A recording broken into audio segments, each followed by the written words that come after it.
today I'm back at the allotment and I need to divide and relocate all of this rhubarb. Now, this rhubarb was already on the plot when I took over the plot about a year ago, and it really just hasn't done very well. And I think part of the problem is it is in complete full sun.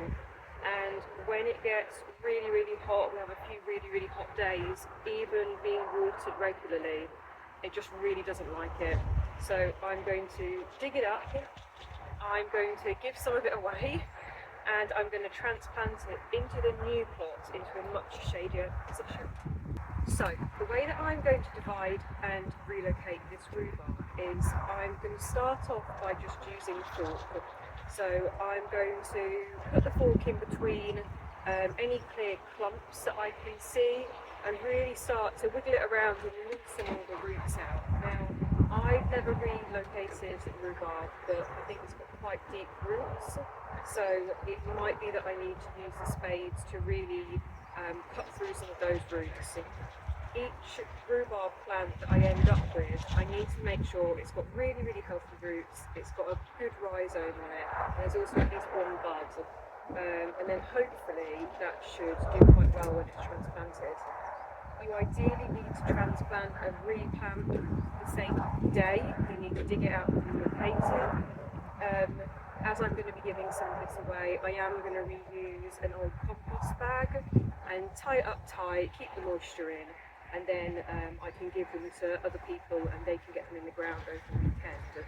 So let's see what happens.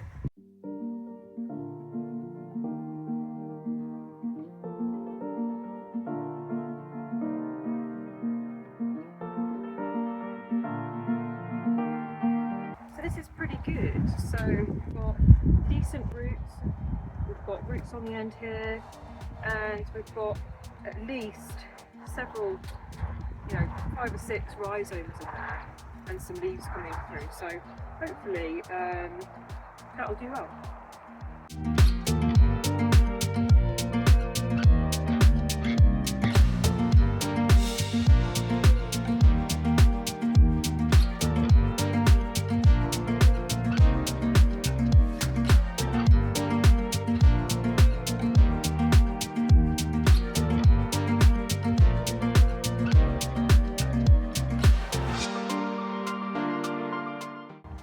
Was a pretty good haul.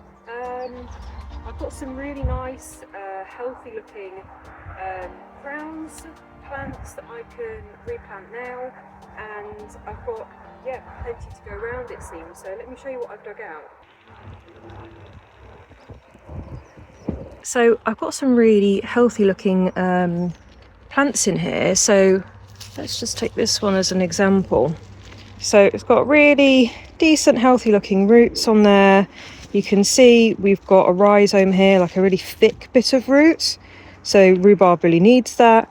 And we've obviously got a bud because we've got leaves growing. So yeah, really healthy bit, that'll definitely be going in. And then we've also got some much smaller but still healthy looking little plants. It's got a thick root here. It's obviously got leaves, so it's got a bud, you can see in the centre there. So I would say, although small, I'll definitely give that one a chance as well.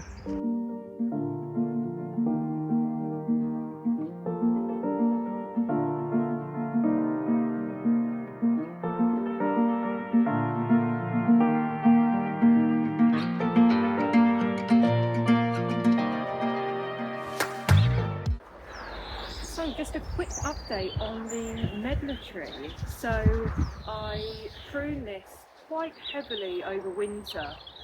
You'll see on my previous video that I took off quite a lot of crossing and rubbing branches, and I've tidied it up because I don't think it's really been pruned very much before. But I didn't really know what to expect from the medlar. They aren't really that common. Certainly this is the only one on this allotment site. And I'm really pleasantly surprised. It's absolutely lovely. I can't speak for the fruits, I haven't got that far yet, but the actual the leaves themselves are just really, really lovely colour. So you've got this gorgeous like lime green in the centre of each leaf that turns to almost like a burgundy around the edge. It really, really is a lovely, lovely tree. So even if you are not growing it for the fruits necessarily, I think it's just a gorgeous tree to have in your garden anyway. I'll keep you updated and I'll let you know what the blossom starts to look like because I'm actually pretty excited.